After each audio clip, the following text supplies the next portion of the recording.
Former West Indies President Dave Cameron has revealed that he's open to playing a role in the development of cricket in the region.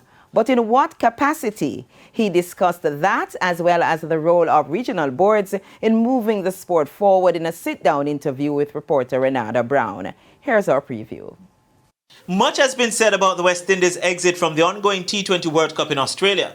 But how does the region move on from here? And was this a long time in the making? One of the issues highlighted by former Cricket West Indies President Dave Cameron is a split in opinions between boards when it comes to the development of regional cricket. Cameron revealed that there were territorial boards who did not support the move to restructure the game at the regional level, and even so, those boards were not punished.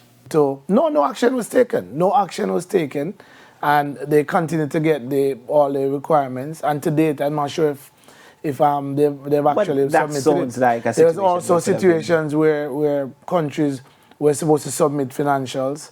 We had discussions and numerous meetings about these things.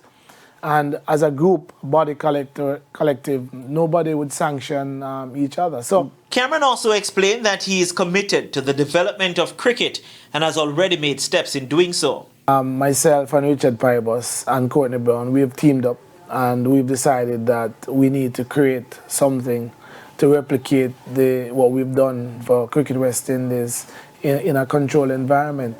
Obviously, part of the challenge with cricket is that cricket is the only sport in the region that gives a player everything from the time they make any one of the national teams. And then there is his relationship with the Jamaica Cricket Association, who decided not to back him in the 2019 elections. I remember when I met with the Jamaica Cricket Association the last time in 2019, soliciting their support. The issue they had was that most of their members around the table were not participating in West Indies cricket. And my response at that time was that the Jamaica cricket was failing as an organization. So therefore, if I'm looking for persons who are doing well and moving the cricket forward, then Jamaica cricket was the last place I was looking. You can watch the full interview at 9:30 tonight on TVJ.